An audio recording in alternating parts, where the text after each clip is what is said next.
Assalamualaikum warahmatullahi wabarakatuh. Perkenalkan, nama saya Noval Arif Hudaki, NIM 23024200034 dari Fakultas Bahasa dan Seni, jurusan Bahasa dan Sastra Asing, Program Studi Pendidikan Bahasa Jepang. Video ini adalah penugasan ujian tengah semester untuk mata kuliah pengantar ilmu pendidikan. Baiklah, kita langsung saja menuju ke inti video.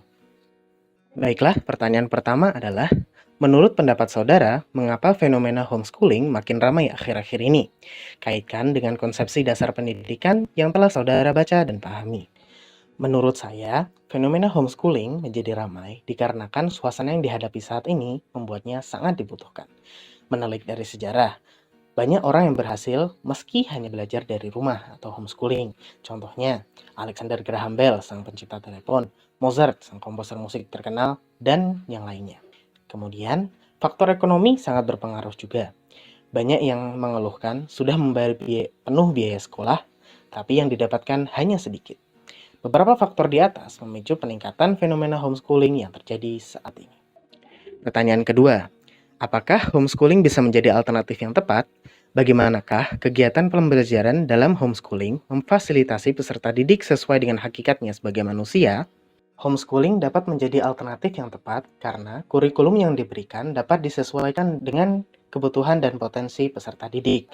Mengutip dari Direktur Homeschooling Primagama, Insinyur Kustanto MM, homeschooling juga bisa merancang dan mengembangkan kurikulum dengan proses pembelajaran sesuai potensi, kebutuhan, dan kekhususan para peserta didik.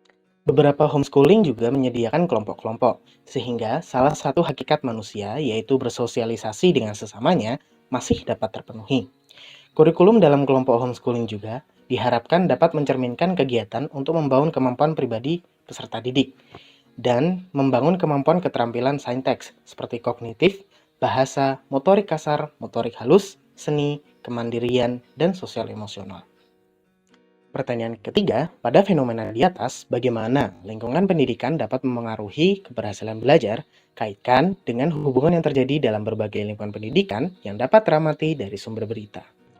Lingkungan pendidikan keluarga berperan penting dalam kegiatan homeschooling karena orang tua bisa menjadi pengajar. Lingkungan pendidikan masyarakat juga bisa berperan penting karena sesama peserta didik dapat bertemu dan orang tua dari peserta didik dapat saling berdiskusi tentang bagaimana cara mereka dalam mendidik anak masing-masing. Pengaruh keberhasilan belajar dapat dikembalikan kepada peserta didik dan pengajarnya. Apakah peserta didik dapat mengikuti pembelajaran dengan baik? Dan pengajar juga dalam memberikan pengajaran dilakukan dengan cara yang membuat peserta didik mudah memahami. Jika semuanya berjalan lancar, dapat dipastikan peserta didik akan berhasil dalam belajarnya. Pertanyaan keempat, terlepas dari berita tersebut, menurut saudara, apa yang perlu dipertimbangkan dalam pelaksanaan pendidikan untuk menghadapi perkembangan masyarakat saat ini?